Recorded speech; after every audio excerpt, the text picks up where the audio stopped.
Cool. Thank you, Michael. Do apologize. Obviously, this is a very late switch up, so if anyone was like expecting to learn how to submit themes, this is a different talk.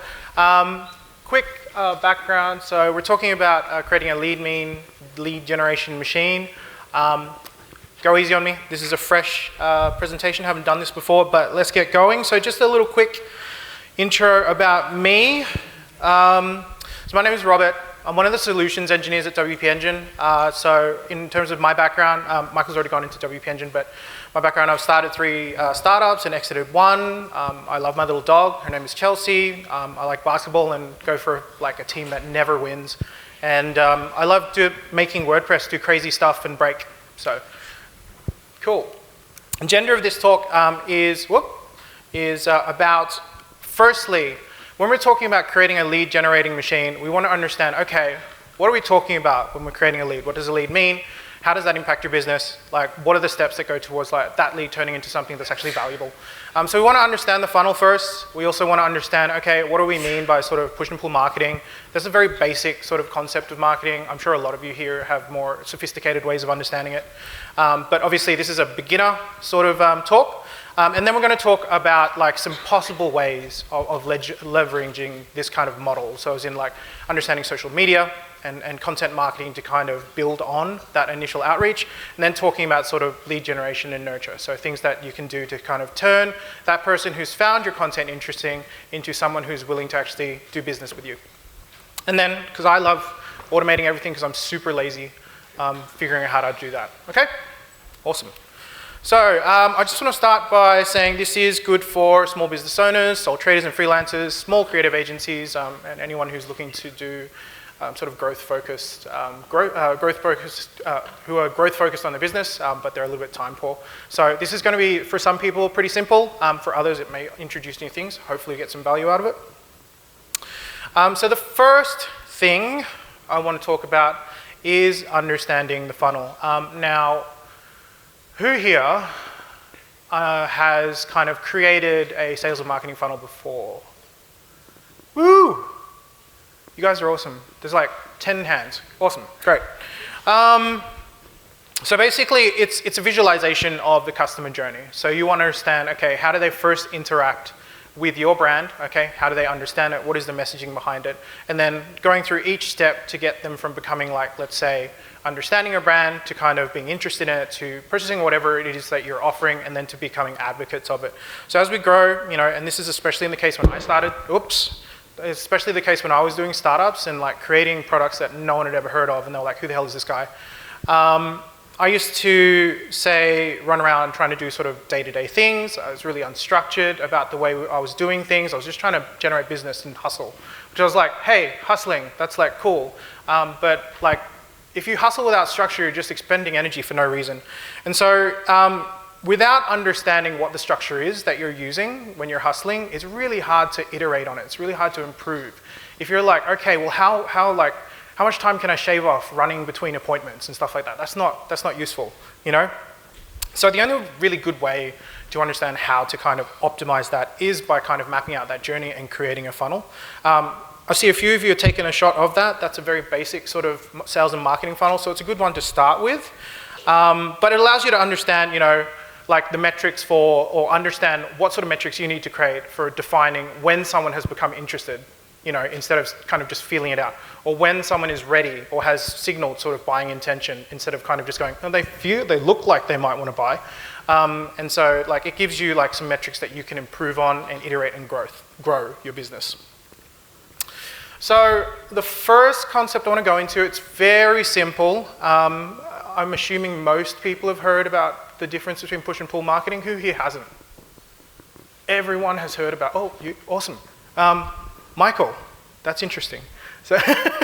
So push and pull marketing is really simple. It's just about understanding, okay, where is the direction of that message coming from? Are you pushing it to a broad spectrum or audience?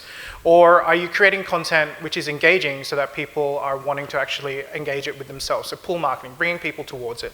Neither is better than the other. I would say. So it's important to kind of deploy them at different points within the funnel to achieve different things. So we're going to pick on a couple, and hopefully I'm going to be able to provide you some actionable insights that you guys can deploy today. Okay, first one, social media. Okay, awesome. So social media, obviously, everyone uses it. There's a huge amount of eyeballs. As of 2019, users spend 15% of their time awake on social media, which is like, when you think about it, like instead of thinking about how many viewers you get, how many visitors, or how many users are on that, it's a huge amount of screen time and a massive market to play with. And so it's a really easy and cheap one to start with. And so, for example, one of the things that you can, it's really great about developing brand awareness as well. It's a form of sort of push marketing. One of the I guess, techniques that is potentially useful that maybe you guys can look at exploiting is called ingredient marketing.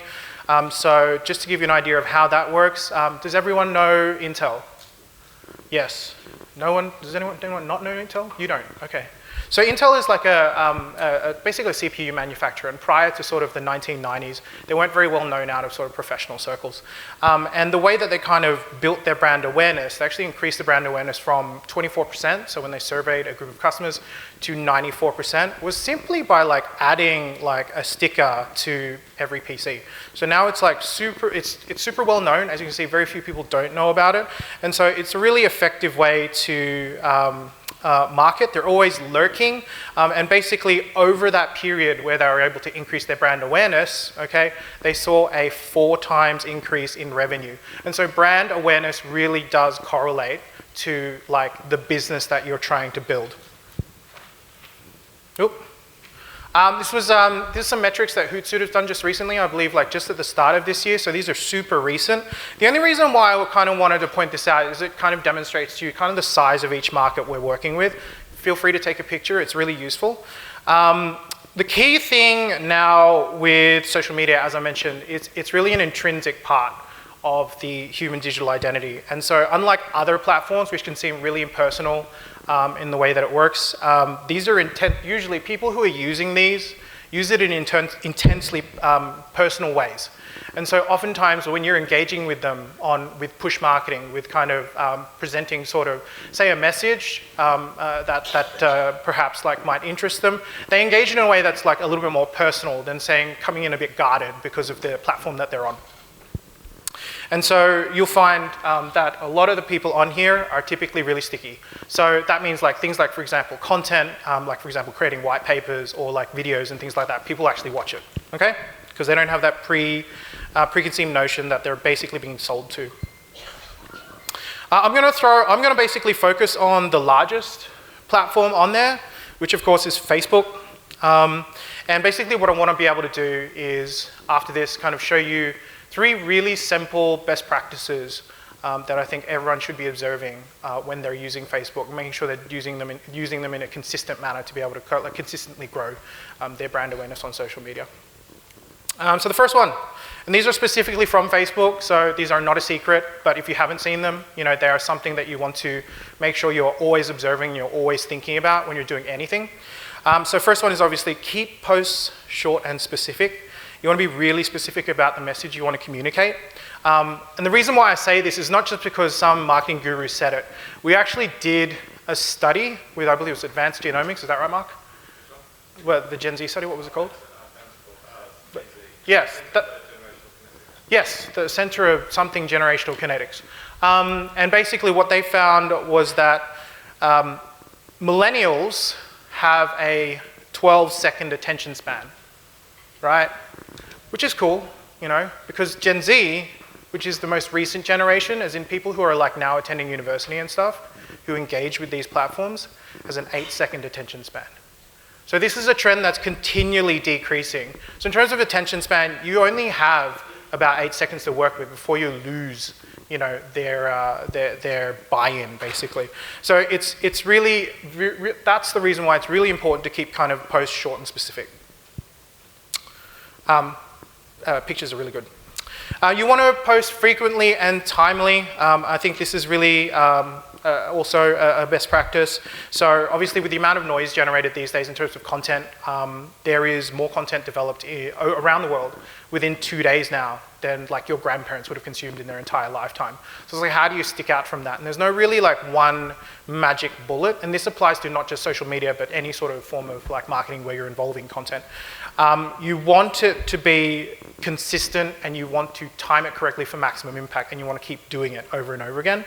We typically find the best times to post are like based around the workday for our particular industry. It may be different for your industry, so something I always recommend is to understand your customer by doing sort of focus testing groups, asking them the right questions about like when do you view like social media and stuff like that. So we find like, for example, 8 o'clock in the morning, 4:30 p.m. just before they go home, because everyone's kind of a bit lazy, they're checked out by that point. And also during lunch is a good time for social media. And finally, highlight engagement with customers. This is something that, whoops, sorry, I didn't even go through here. I was clicking the wrong computer. I'm sorry about that. So highlight and engage with customers. This is one of the unique things about social media, and the reason why I brought it up. Most push marketing, of course, is just broad-based. Like if you send something through TV, it's not like Charlie and the Chocolate Factory where you can interact with the customer afterwards, right? You kind of just sit it out there and hope. It's like a billboard. But the thing is with social media marketing, of course, is when you push something out, you're able to get a response. And it's really important that when you do get a response, put some effort into responding back, because it's actually the most powerful way to demonstrate the core message of your brand. Now, in terms of like what I mean by that is, this adds an element of what I call social proofing, okay? It's much more powerful to show or demonstrate why you are or you do what you do, rather than just telling people, because that's what push marketing essentially does. But it gives you the opportunity to demonstrate it, okay? All right, also people love a bit of free promotion, so it's always great. Cool. So that kind of takes care of social media marketing. The next thing I kind of want to go into is content marketing. So we're talking about sort of blogs and videos. I think there's a really big misnomer, especially like with like content marketing and WordPress. So a lot of people are like, oh, I want to create content, and so they start writing as many articles as they can. Okay, but the thing is, like, we recently kind of did a review of Google's search policies around, search engine optimization, how they rank, websites for, relevance and importance. It actually turns out that it's not necessarily content; it's just general domain authority. So when we talk about content marketing, we should not only be talking about the standard things like blogs and videos, etc., but also things like, for example, guest posts or guest spots on podcasts, or like speaking engagements like this, or say for example creating memes even. Like that is a genuine way of creating like good content marketing. 78% of consumers trust brands that publish their own content, okay? And if you're just relying on kind of written content, that becomes really kind of staid. So you want to be like really varied in the way that you kind of develop that need in people, okay, in an entertaining way. All right, so, and one of the ways that I like to, whenever I write sort of content or whenever I create content, is to answer these kind of 5 questions, something like an acronym that I try and remember for myself. And so that every time I create a piece of content, it's always trying to, adhere to each of these. And that is, I call it TESSA, but it's targeted, it's engaging, and that means it's content that's like, not just polished, like sometimes raw content is really awesome. It's shareable, so it's able to help others and help others build their own brands. And story-driven, that's really important as well. A lot of people forget, like you do a listicle, there's not a whole lot of story in that, but it's, being story-driven builds that engagement. And finally, it's authoritative, because that's what Google looks at. Do you know what you're talking about? Do other people think you know what you're talking about? Are you a trusted source? Okay? So one of the things I kind of like talking about is kind of, we call it like, there's a concept called the content hacker. I kind of read about this sort of on another website, but like basically what you want to look for, I guess, in creating content apart from like answering, and to answer these questions, first thing I would say is like look for fit, okay? And that answers the question of being targeted. So it's like understand your customer, what do they want to see? It's very different, to say creating location-specific content for, let's say, AR video games or something. If, let's say, your target market, like you suddenly start like sending it to, I don't know, geriatrics care kind of facilities, it doesn't work, right? So you need to understand that. You need to think about how this is going to grow your business and not just simply add to a pile of content that never gets read. Thirdly, you need to think, okay, what is the current market trend? Is there an opportunity for me to add value? Is it something that I can demonstrate expertise in and rapidly build that authority that Google is going to refer back to? You also want to basically be able to create sustainable content. A lot of people, I find, when they create content, especially if they're not following like a specific content strategy, is that they're going to create really specific pieces of content that are time bound. And then after that time, it's like, hey, I can't use this anymore, I'm going to delete it, or I'm just going to archive it, put it somewhere else, right? It's really important as you grow and scale, it gets harder and harder to do that over and over again. So creating like evergreen content that you can constantly publish is also a really useful exercise. So understanding how it's going to affect not just now, but also like future readers. And then also, I brought it up before, but like SEO minded. So for example, so make sure that you're able to understand how Google is understanding your content and format it for that. I think that's about it. Next thing I want to kind of go into is each of these steps in terms of targeting. Now, in terms of like targeting, I've kind of talked, it's really important to understand your audience and stuff like that, but what are some tools you can use to do that with?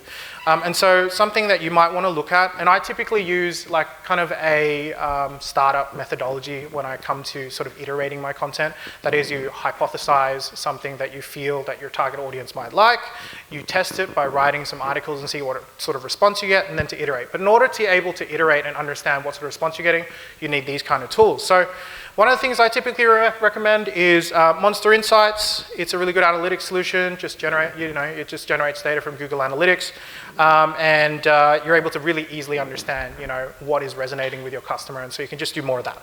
Okay.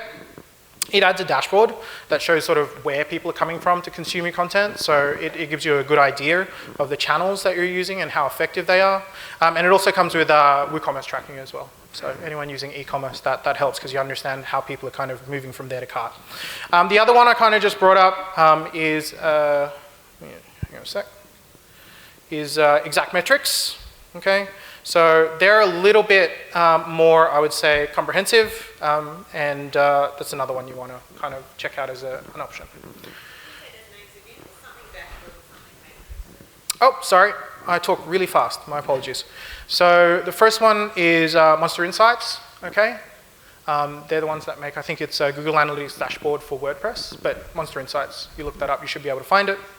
And the other one is called Exact Metrics, one word. Cool. Right, so the other thing I kind of want to get into is really brief, but effectively like there's no point creating content if no one reads it, right? And I really hate sort of clickbaity content, but headings do matter, okay? It's the thing, it impacts your SEO significantly. And so without a great title, no one's going to read it, and so your content is kind of pointless. This title here, the reason why I brought it out is everyone knows The Onion. It's kind of that, yep, see a lot of nodding heads. This is one of the first titles that they created, kind of sparked the direction of the entire kind of publication and the way that they approach their content.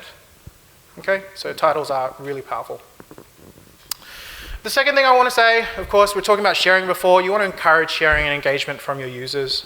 So, for example, one of the tools you may want to look at is called Sassy Social Share. One of the other things I would also recommend, I come from sort of that, like I said, the engineering background. These kind of tools, they can be a little bit heavy on your site, so make sure you kind of vet it. Make sure you have a sort of performance budget so you understand how it's impacting your site's performance when you add these and kind of measure before and after, and then determine, is this going to be worthwhile versus sort of the performance impact it's going to give. So you can see like there's a ton of options. It supports heaps of social media kind of channels. It supports that social share counting thing that creates that element of social proofing. And like many other kind of social media plugins, you're able to use third-party services to retrieve those stats. And then also, like I was talking about story-driven, one of the, I guess, misnomers about story-driven is a lot of times when I say story-driven, a lot of people think, okay, I need to paint like a narrative, of, whatever thing I'm doing. Oftentimes it's simpler than that. So for example, one kind of personal example that I have is when I was in Singapore and I was working in an accelerator, one of the really, really effective ways that one of the other startups that I was working alongside was able to kind of reach their audience and really grow exponentially was to create like a developer diary. So they ended up just like creating a diary of their own experiences, writing it as if they were just talking to themselves, but actually sharing it with the world. And through that, it actually created a lot of value for other people who in sort of a similar situation, kind of developing products, even if they were just developers, they weren't actually working on a startup. It actually generated a lot of interest in his own startup himself, his own brand. And so don't just think about like ways you can create narratives and just target it to the customer. Think about your own personal narrative. Think about the way that you have come to the brand yourself, you have come to create your own business, and illustrate that for the customer as well, because that's often more interesting than anything else you can formulate. Also, one thing, longer is better. Develop domain authority. So there's a lot of obviously articles out there who talk about, hey, keep it to 600 words or something like that. And that sort of thing is kind of becoming less and less valuable. As I mentioned earlier, content is really exploding. To really get domain authority now, to get Google to really respect what you do, you have to really develop expertise in a niche and you have to demonstrate it. You can't simply write 600-word articles on like a range of things unless you're like BuzzFeed, okay? And so what that means is, and I did like some research around this, Neil Patel did a study on this as well. He found that for search-related articles, the top 10 articles in sort of, I think he did like something like 90 different searches or something like that. The ones that ranked in the top 10 were typically 2,000 words on average, okay? So the big takeaway is that content-rich sites with really, really niche domain authority are the ones that are found most useful by Google and typically most useful by the people who use it as well, okay? So make sure you put that effort in. Again, you want to think about sustainability. These kind of articles, you want to be able to reuse them. It's no use kind of creating a 2,000-word article that only lasts for a week, right? So there's that consideration you have to put into account. Okay, so we get into sort of some of the meat of this. So next thing I kind of want to talk about is lead qualification nurture. So we've already talked about, building awareness, generating interest in your brand. How do you now get that interest into a form where you're able to, capitalize on it? You know what I mean? It's a business, right? You got to make money. And so one thing to keep in mind is, of course, we're in a digital age. So customers are more educated than ever. And so you want to make sure that you're not simply just selling whatever service you're creating. You want to be consultative in the way that you reach your customers. You want to understand what their problems are and you want to be able to directly talk to them, okay? So I'm going to go through a few things that goes into that. First thing I want to go into is CRMs. Who uses a CRM at the moment with their business? Oh, that's less than I expected. Cool. So CRM stands for Customer Relationship Management, kind of takes over kind of that role of, how can I say, your diary.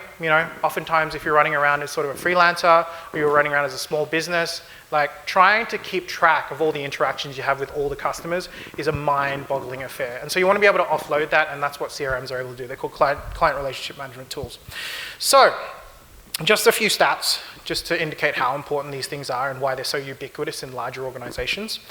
Without a CRM, Pato has found that 79% of leads fail to convert, which is a huge amount, okay?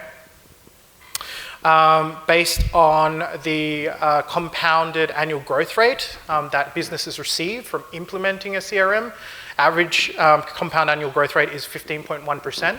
It's pretty high. And for implementing a CRM, the typical business sees a return on investment of $5 per dollar invested. So it's a pretty high value activity. Okay. All right. So let's talk about like how you manage these. Like once you've implemented a CRM, how do you manage that? Okay. So the first thing is you let's say we're talking about nurturing the lead. The first thing you want to understand is, let's say someone's put in a contact form inquiry, right? And you've got that through to your inbox. You want to make sure that you respond to that immediately. And the reason why I say this is, it's not because that's just the right thing to do. As I mentioned, the market nowadays is really saturated. So it's likely that this person has submitted a contact form to, a number of other businesses. Inside Sales has found that, 35 to 50% of sales that go to 35 to 55% of sales actually go to the vendor that responds first. So oftentimes just being first to respond wins you the deal, which is pretty weird. HubSpot also found that the longer you take to respond to that inquiry, the exponentially less likely you're going to get that deal. The second thing is maintaining constant contact, okay? And so there was a study done by genius.com about consistent contact with customers, and they found that when they surveyed buyers, buyers indicated that, or 66% of the buyers indicated that consistent and relevant communication provided by the sales and marketing organizations of a company were a key influence in helping them decide what sort of solution they want to help grow their own business. And so you want to make sure that you capture every lead that you can. You make sure you contact them on a regular basis so they don't fall through the cracks. Because 2/3 of the time, that is what actually leads to you losing out. Third thing, as I mentioned, you want to be consultative. Too often, and this especially comes from that transition from push marketing to pull marketing, we just kind of feature list. You know, if someone says, hey, I have a problem, you just, great, I can fix it. Look at this, 5,000 things to use, right? But you're not really understanding what their problem is. You haven't talked to them, you haven't kind of drilled into it and kind of pulled it apart, and that means you haven't been able to really provide value, you know. And so you want to be able to do that sort of obviously in a scalable way, and one of the scalable ways of being able to do that is kind of using something called sort of drip campaigns. You want to be able to nurture them through, let's say, email or a number of different channels. Drip campaigns have evolved from emails. And you want to understand, there are two questions that I typically like to understand. It's what are the challenges that they're facing, okay? And what are the questions that they asking about the solution? Instead of trying to go, here's some features, they're awesome. This is great, because it allows you to set up, when you eventually do actually meet them or have a meeting with them, or you actually talk to them, you're able to have a much warmer conversation, you have some context, okay? The last thing I would say is, of course, you want to be able to create advocates, even if you don't win over their business. Being professional, being able to conduct your business in a way where you're creating value for this customer, even if they find your product is not a fit, they will tell other people about your product. And this is the most powerful way of generating business. It creates a network effect. And so even though, let's say, you know, someone has kind of, from a lead nurturing perspective, one way you can do this is, instead of simply cutting off communication, put them into a marketing nurture sort of campaign or something like that. Constantly reach out to them about sort of new developments, sort of, say, events that you're holding, or whether you'll be in town and stuff. Even if they're not going to be your customer, grab a coffee with them, you know. People love that. All right. This actually goes into CRM next, so I kind of went a little bit ass backwards. That's all cool. I will probably skip this one for now. Okay, awesome. Oh, cool. So this is kind of the last step. We're getting to the end of our time anyway, so this is good. So we're talking about automating it now. So we've already talked about, okay, how do we generate awareness? How do we build that interest? And then how do we nurture that lead? Let's say you start to get busy, you start to grow. It gets really hard to do all of those steps in a way, you know, that's scalable, especially if you're kind of doing them by hand.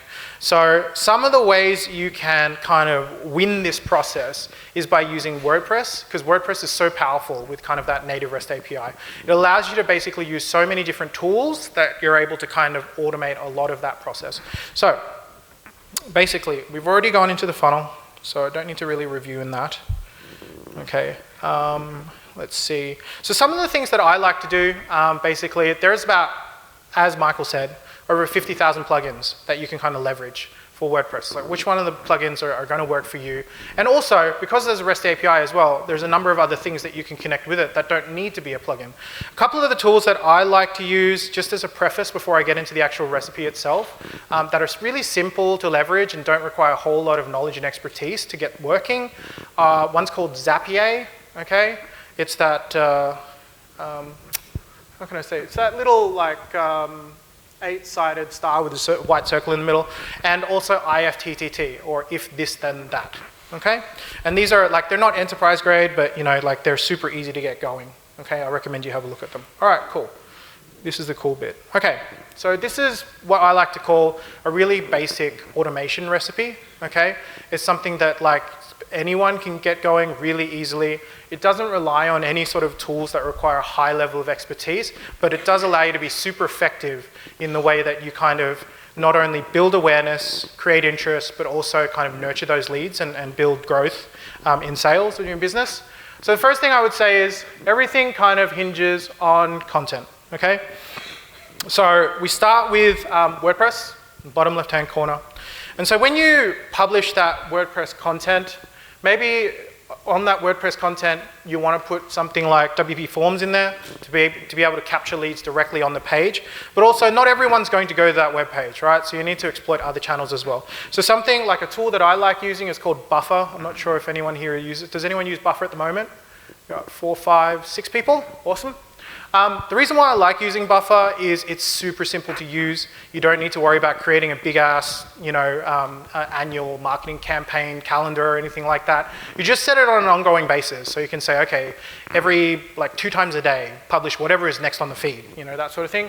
And you want to be able to push them through to the particular channels or social media channels that are applicable to you. Of course, Facebook, one of the biggest ones out there. Instagram is another one that integrates with Buffer. And of course, LinkedIn, if you're doing anything that's B2B related. All right, awesome. And that basically funnels people back into the website. Now, once someone has submitted their details into the contact form using something like Zapier, you can push it into straight into something like MailChimp, or if you want to use an in-between, there's actually a tool called, I believe it's called CRM for WordPress that actually converts a WordPress install into a CRM. So it allows you to manage everything within WordPress. So that can be like a separate install that you kind of push it into. And then from MailChimp has a huge number of integrations itself. What I like to do is you want to basically, they've already viewed your contact on, say, less what I call invasive channels, okay? Now you want to kind of leverage some of the more, closer channels to the customer. Of course, email is a really simple one. MailChimp already handles that. But you also want to leverage SMS. I believe there's already been studies done that typically about 70% of people when they receive an SMS will engage with it. It's just an innate sort of human thing. You see that little red dot on your phone, you want to look at it, right?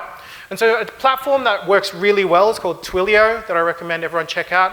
It actually is enterprise grade. A lot of companies use that for their own SMS platform, okay?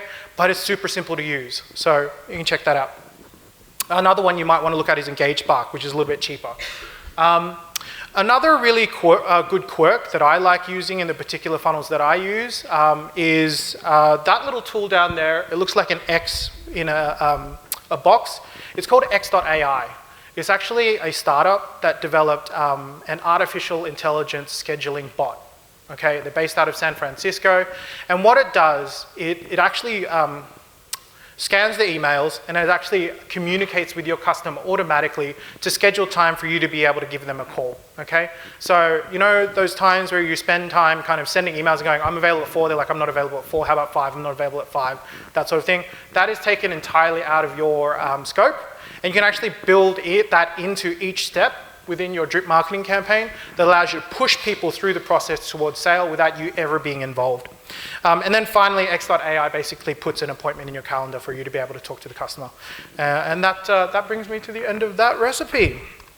Okay, so hopefully through this presentation, you've kind of gotten a base understanding of creating awareness, building interest in the particular brand that you have, and then also nurturing that lead, but then also using that kind of knowledge or those kind of tools and putting that into an automated recipe so you can kind of get really efficient in the way that you engage with people and only deal with sort of the stuff that's really high value so you can really accelerate the growth of your business. All right, that brings me to the end of my very impromptu presentation. Do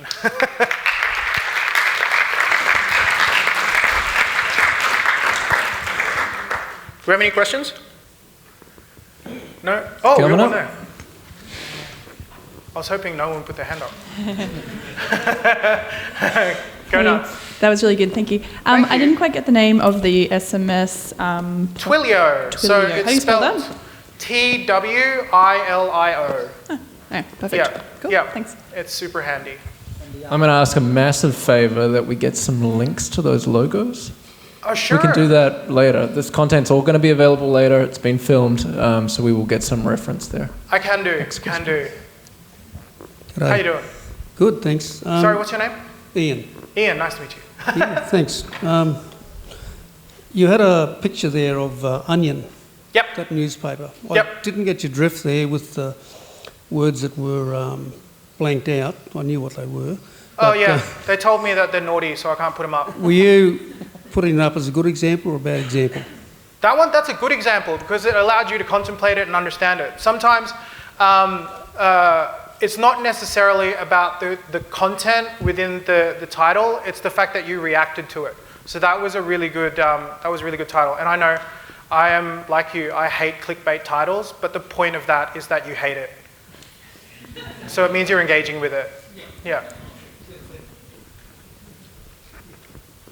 Yep.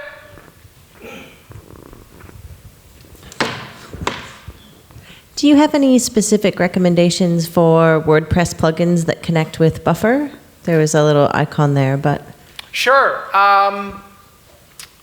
I believe there already is an integration between Buffer and WordPress, but I'll double check that afterwards.